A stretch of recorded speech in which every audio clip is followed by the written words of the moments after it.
Good morning, ladies and gentlemen. Welcome to this part 2 of our webinar, The Future of Risk Management and Compliance in an Era of Rapid Technological Advancement. This event is brought to you by Optimal Solutions and Services and Knoige, leading provider of IT and management consulting solutions in the MENA region, along with our training platform, official PECB training platforms by the name of Knoige. We offer information and cloud security, ITSM and IT governance, software engineering, and data information privacy services, among others. So without further ado, let me just introduce myself. My name is Rohma. I am the head of research, delivery, and branding, joining in today from Islamabad, Pakistan. And I will be moderating this session today.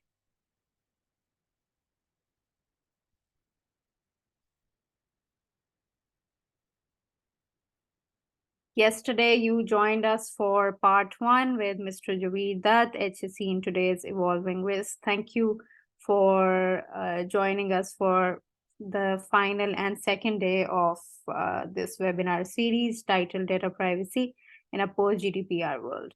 We have with us Mr. Dmitry Shatov. He brings in more than a decade of experience in risk management and business continuity, and he will be diving you through what data privacy landscape looks like in today's ever-evolving, ever-changing world, especially in light of technological advancement.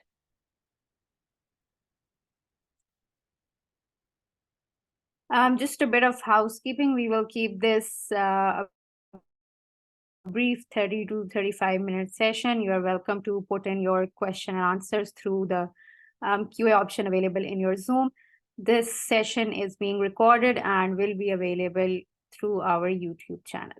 We hope to keep in touch with you via our social media platforms. You can find us on LinkedIn, Facebook, Instagram, as well as X, formerly Twitter.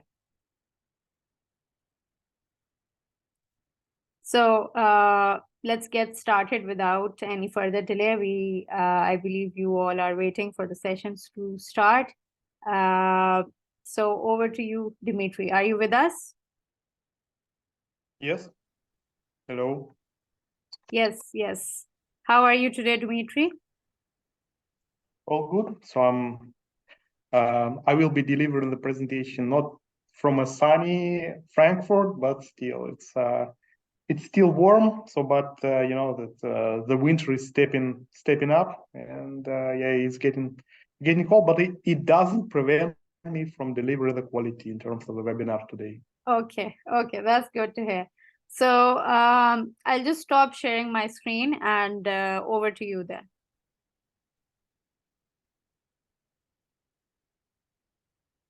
Okay, so 1 second. I share my presentation. Yes, please. Okay, Alex, good morning. So the topic from my presentation today is data privacy in the post-GDPR world. So you all know that GDPR, or General Data Protection Regulation, so it was adopted by European Parliament on the 14th of April 2016. So since then, we have been living in this world. But actually, this regulation became enforceable only after 2 years of transition period on the 25th of May 2018. But because we experience a lot of modern challenges in the digital world, also in the landscape of fraud,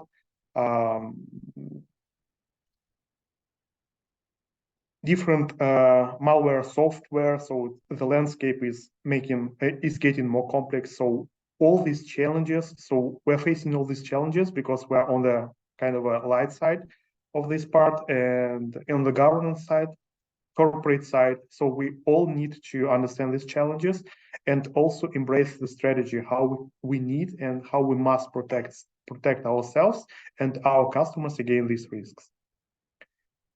Okay, so couple of words about myself. So my name is Dmitry. I'm head of Global Project Office and Central Outsourcing Management by VTB Bank in Frankfurt.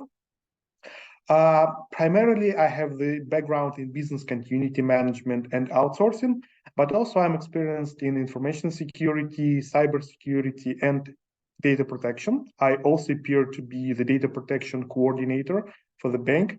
So I'm the one who needs to ensure that the organization processes the personal data according to the all relevant regulations. And just to warm you up, we have prepared 3 quick questions, so 1 minute for each. So let's get started from the first one. I read it out loud first, and then you will have 1 minute to provide your answer. Okay, so the first question is, in accordance to German data protection regulation, so Bundesdatenschutzgesetz, what is the stipulated time frame within which the responsible person or responsible entity must report a personal data breach to the relevant authorities? So you have 3 options: within 1 hour, within 24 hours, and within 72 hours. So you have a minute. Please go ahead.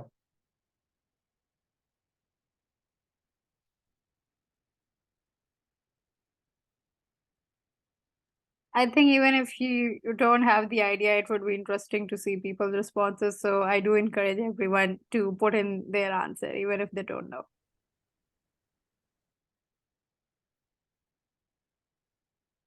Yeah, I would say upfront that it's not 1 hour. It would be, even within 1 hour, you wouldn't understand what's actually happened and what the scale of this attack, or probably the breach or data loss whatsoever.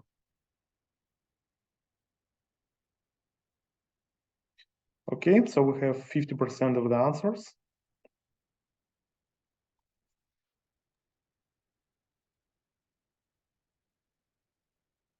I think I believe you can tell the answer now, Dmitry. Okay, so frankly speaking, none of you have answered correctly. So the time frame in 72 hours, and within 72 hours, you have to report this. So this is the requirement. For sure, you need to, but you mustn't to do this as soon as possible. And what is regulated is 72 hours. And once the breach is closed and the risk is gone, so you have mitigated the risk and the situation, you have to report back to the relevant authorities stating that the incident is mitigated or the issue is closed. And for this, you need to do this as soon as possible, but for the closure of the case, you don't have any specific time frame. But according to the regulation, I just underlined it once again, so you have to report it within 72 to 2 hours, so within 3 days. Okay, so we proceed to the next question. Okay, so the next question is, under the GDPR, what is the role of the data protection officer? Again, 3 answers: to promote the product or services being provided by the data controller, to ensure that the organization processes the personal data of its subjects in compliance with the GDPR, and the third one is to coordinate the external agencies for data sharing purposes. So please go ahead, you have 1 minute.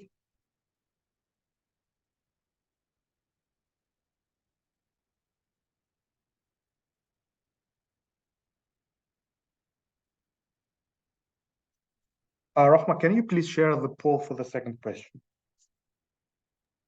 Yes, it's live. So the 100% have answered B. So can you go ahead and tell us what is the correct one? Yeah, so this answer is correct. So the data protection role is in the organization is actually to ensure that the organization processes the personal data correctly in accordance with all the relevant regulations. And here I would like just to note that in the organization, you can So this role can be separated into two. And what actually happens in Germany?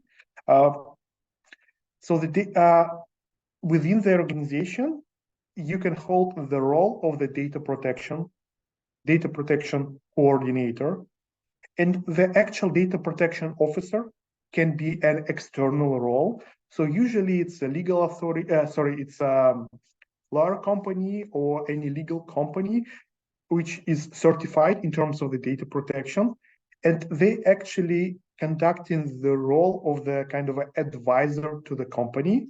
And the company is using all these advices, suggests templates, documentation, policies, and so on, to be compliant with all data protection regulations. So, for example, in my organization, as I have described, so I'm personally possessing a role of the data protection coordinator, and we have an external company. We are working together, and so this company is providing the knowledge and the expertise to us. And from our perspective, we adopting this expertise to our local landscape, to our products and services, our clients, and whatsoever. Okay, and the last question, which of the following rights is not, I underline, not explicitly granted to data subjects under the GDPR? The first answer is the right to be informed about their data will be used. The second one, the right to have their data transferred to any third parties without restrictions. And the third one, the right to delete, often called the data, the right to be forgotten. So please go ahead with your answer.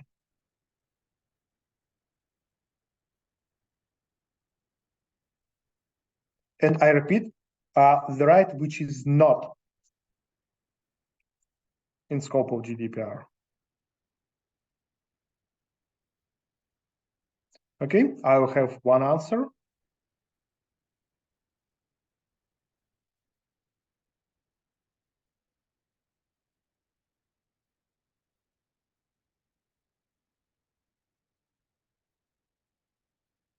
Okay, let's wait for extra 10 seconds.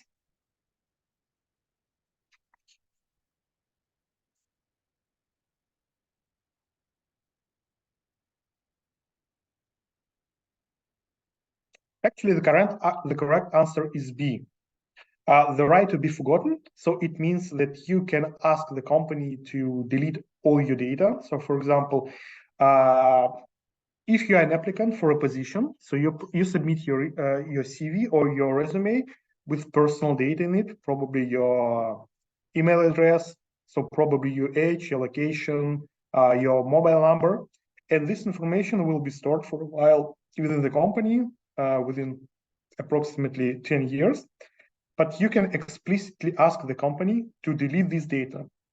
So if you are not the right candidate for the position and you do not get the job, your resume or CV will be still held by the company within 10 years. And you can just ask the company to delete this and delete all your personal data from the databases. Okay. Okay, so we kick off our presentation. In this slide, you can see that the actual data protection regulation landscape across the whole world is pretty complex. Even in Germany, so in Germany is a part of the European Union where the GDPR applies. But actually in Germany, we have a local regulation, so Bundesdatenschutzgesetz, or local data protection regulation.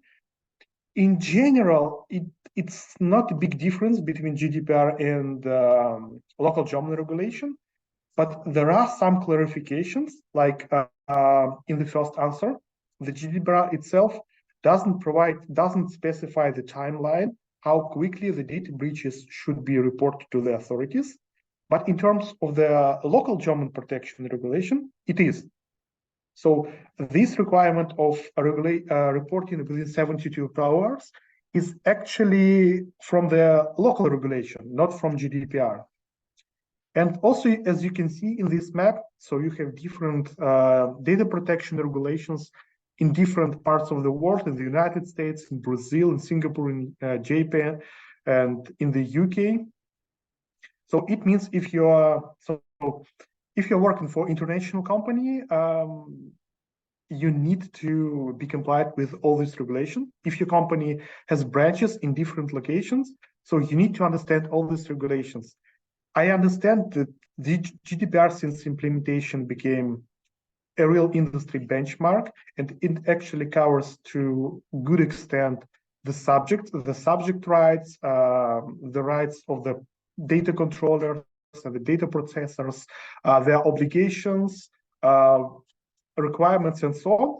But still, some different regulations can have different content, and in this case, so you need to be compliant with all of them if you need to operate on different markets and different products. Okay, so we proceed to the next slide. On this slide, as you can see, I have put some additional text. So if you want to revisit my presentation after the webinar, so you can just, if you're interested or you have interest in this topic, so you can just familiarize yourself with each of these topics. I read it out loud. What are the common topics within each, whatever, regardless where you're located, but all of these topics are topics within for each data protection regulations. It should be covered by each of the regulations. So the first one is definitely a scope and applicability. So for example, in GDPR, the scope, the topic or the subject of this regulation is identifiable information related to an individual, including name, identification number, gender, and location data, for example. In different locations and within different data protection regulations, it may differ. So you need to be vigilant if you work in different markets. So also enforcement mechanism. So what penalty companies are receiving in case if it's not compliant with the data protection regulations. Consent requirements, how users and the data subjects need to consent that their data can be processed by the controller or the processor. Data breach notification requirements, so how quickly, for example, the breach and how within, if there is a specific tool or probably a regulatory portal where all the breaches should be reported, or there is a specific system. So the rights to be forgotten, which I mentioned earlier. So for the most data protection regulations, this is a part of the regulation that the data subject rights have a right to be forgotten, and their personal data can be and should be deleted by the controllers and processors. And also the last topic is data portability. So how you transfer the data so across the border. So for example, for European Union, so there are two topics: how you transfer the data within the European Union within each country in the European Union, or also how you transfer the personal data cross-border, for example, in the UK or to the United States, and so on. Okay, so at the moment I don't see any questions, so I proceed to the next one. Okay, because we have the complexity of the data protection world is changing, is constantly changing. So in this slide, you can see some challenges which we are experiencing at the moment, and some benefits when we are compliant with the data protection regulation, the company is actually obtaining in comparison to the to other companies in the market. But let's start from the challenges. So definitely, as I mentioned below before, the complexity of compliance regulations. So you need to understand, or your responsible person and the management. So all of these people, they need to understand the landscape and the requirements of all the data protection regulations, because if they don't, it actually can lead to data breaches, and eventually and ultimately, it, frankly speaking, it just simply leads to the financial losses, profit losses, reputational losses, and share loss, market share loss. So rising costs, because we need to invest invest corporate budgets into implementation of new tools, with the people training, to getting the best people from the market. But in return, if you can prove that you are compliant, you are fully compliant with all the regulations, you have the top people in the market, so you have the best tools in the market, it definitely increases trust from your customers, from your stakeholders, from your vendors, from the regulators, which probably lead to more friendly attitude from their side. Definitely, it's also one of the key points to have a good relations with the regulators. In terms of the future path, so definitely, because, for example, we have artificial intelligence in the market, and also it can affect, from one side, it can affect how the data should be and could be processed. It can affect the services we provide to the market. So in general, the landscape is getting more and more complex, and we need to be compliant with this. We need to understand the new challenges. We need to understand the new rules, and the regulators also need to be vigilant to understand how they need to adapt their current regulations to embrace and protect their subjects from newly created, newly appeared risks in the market. Okay, unless there are any questions, I proceed to the next slide. So regarding pre-GDPR world and post-GDPR, so previously, especially in Europe, so we had different regulations, and it doesn't also apply to GDPR. I will speak a bit later about digital data protection, digital operational resilience.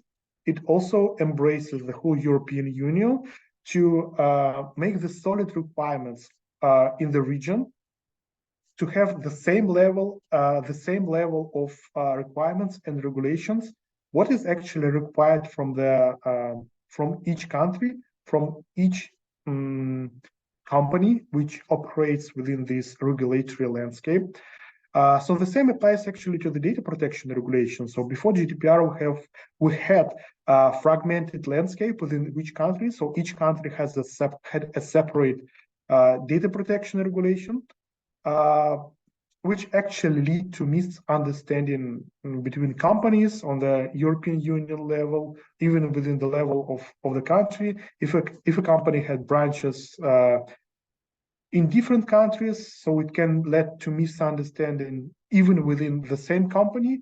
So that's why this challenge led to actually development of these general data protection regulation rules.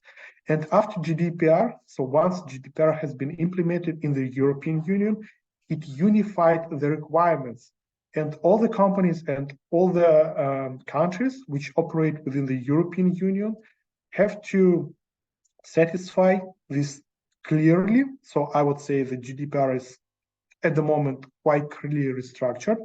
So it put some clarity to the market, how the companies need to protect their data subjects from the data breaches, how they need to operate the data, what the rights and what consents needs to be provided by the data subjects, what data could be, what data principles are, and so on.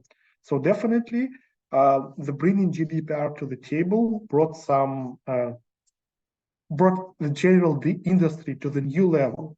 But again, because the landscape is evolving, so probably in the future we may experience the new, probably the new version of GDPR or any additional regulatory requirements concerning the data protection.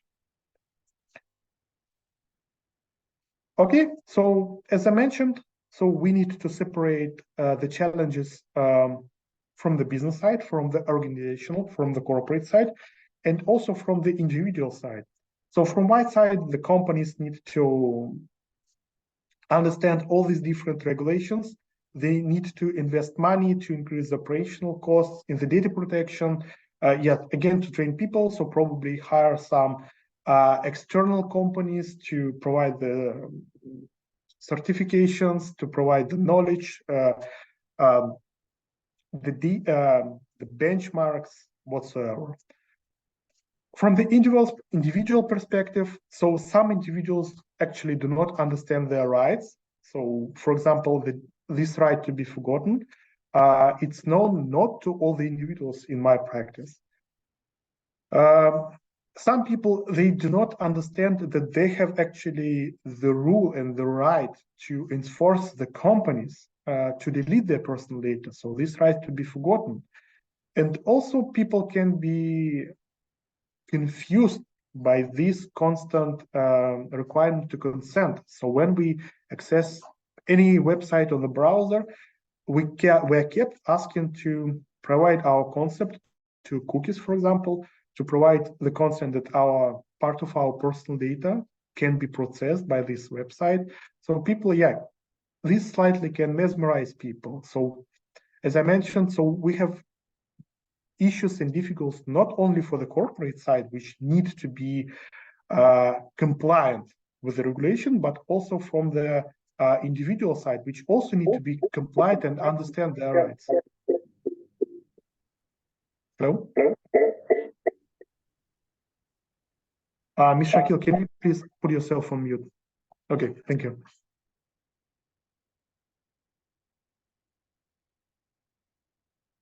Okay, so the challenges we have discussed and how companies actually can close these bridges and these holes. So as I mentioned, we need to develop the policies. We need to follow the data protection principles. I will talk about them a bit later, like data minimization and accuracy of the data. So regular updates. So the company needs to be always up to date with the new regulations, with the new market, with the new challenges, with all the risks to the market. So the data protection doesn't bring not only the data breaches. So we also have business continuity risks, information security risks, cyber risk, and so on. So I will speak about this on the next slide.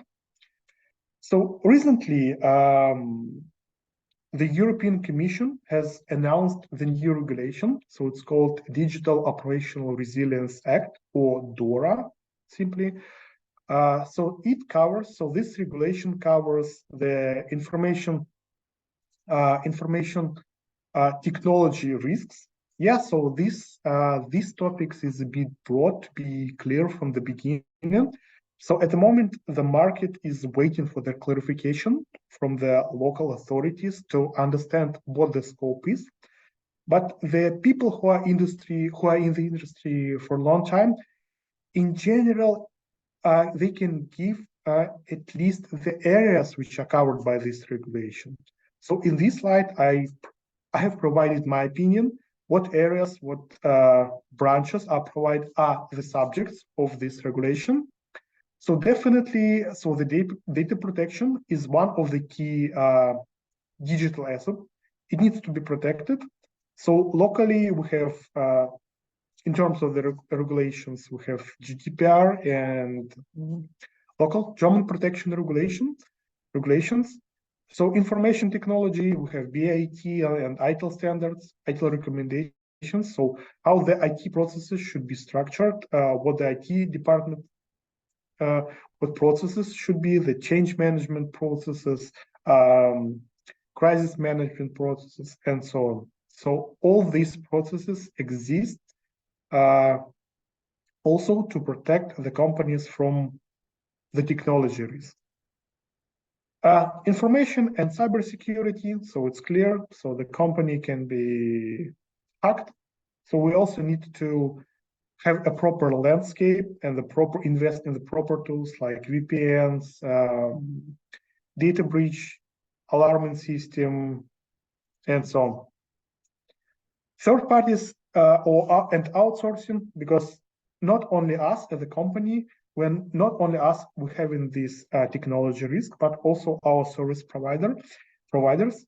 And we as a company, if we select an external company to provide the services to us, we also need to understand their internal control system and their internal control processes and we need to ensure that our service providers are also compliant with the regulations, and they have good business and control process. Like, we need to understand, do they actually care about their information and cybersecurity? In terms of business continuity, do they have the policies? Do they have actually the process in place? What is their physical security processes? Do they follow the data protection regulations? So all these also bring additional technology risks to our companies. So as a primary company, and as I underlined, that we also need to understand the risks of our service providers, vendors, and procurements. In terms of physical security, so the physical security is not directly the subject of the Digital Operational Resilience Act, because as it's stated in the name, it covers primarily the digital assets.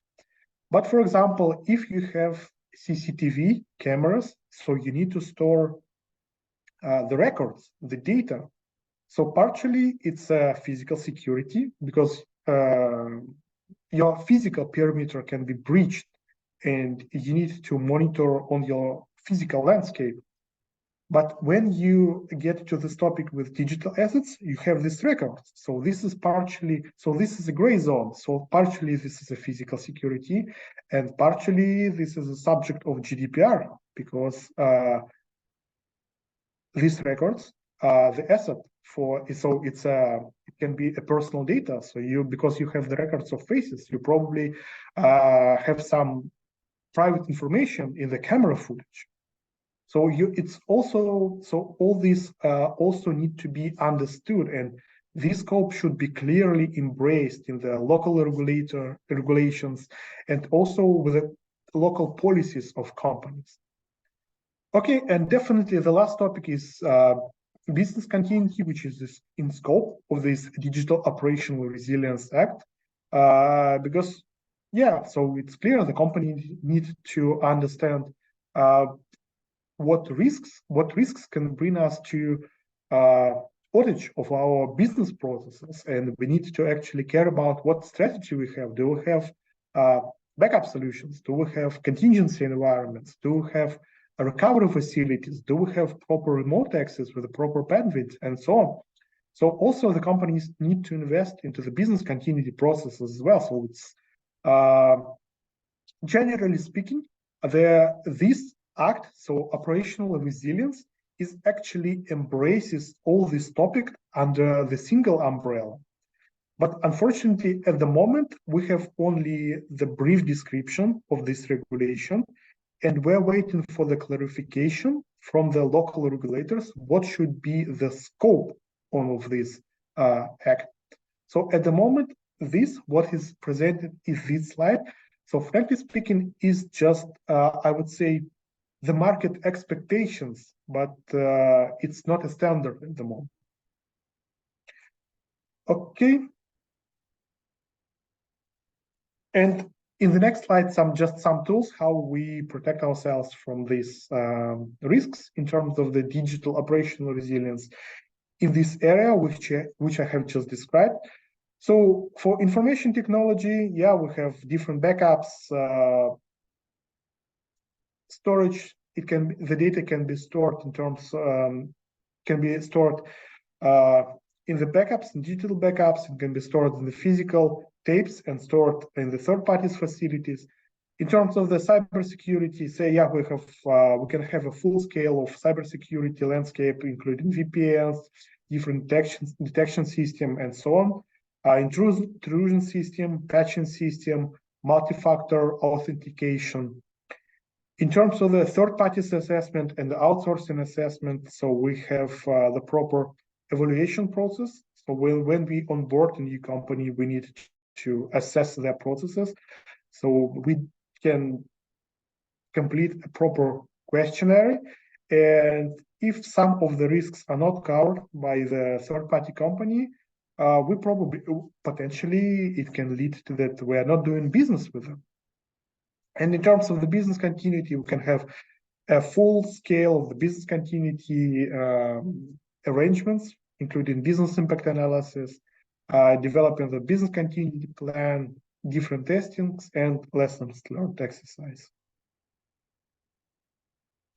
Okay, and the last topic for today, so this is artificial intelligence challenges which are bringing to the market.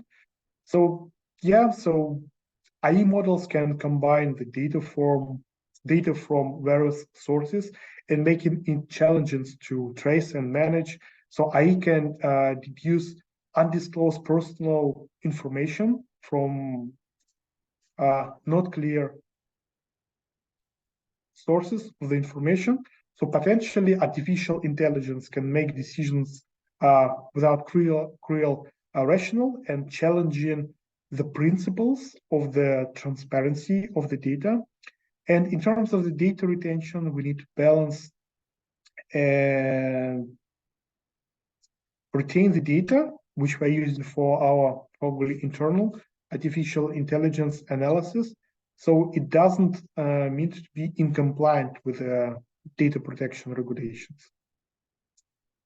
Yeah, in terms of the data anonymization, we definitely have some ethical concerns that, for example, artificial intelligence algorithms can unintentionally discriminate due to the data they trained on. So the first, when you train your artificial intelligence system or a tool, so the first you need to clean up your data. And when you clean the data, when you process this data or collect this data, you definitely need to be in compliant and concerned about the existing data protection regulations. Okay, so we have reached the end of the presentation.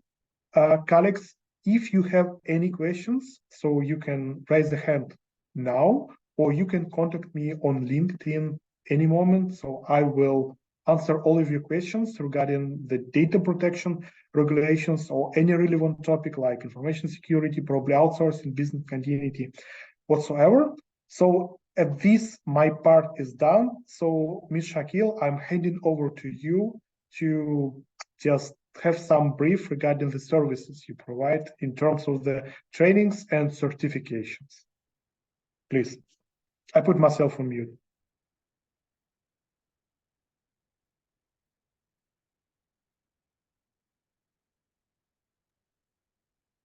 Ms. Shakil? Yes, thank you, Dmitry, for such an insightful session. I do believe our attendees would have gained a lot here today. We will just wrap up now by giving you an overview of what we are offering currently. So Mr. Shatov here has highlighted a lot of regulations that are up and coming and currently ongoing. So OSS can assist you in all your compliance needs wherever you are based, right? We do offer data privacy information management system, information security management system, GDPR, as well as business continuity trainings from PECB as well. So if you'd like to register or know more about them, you can visit our website knoige.com or reach out to me directly at rohma@oss-mena.com. All the links are available in the chat for your benefit. So do let us know how you found this session today, and we look forward to hearing from you. Thank you for joining us. Thank you. Thank you.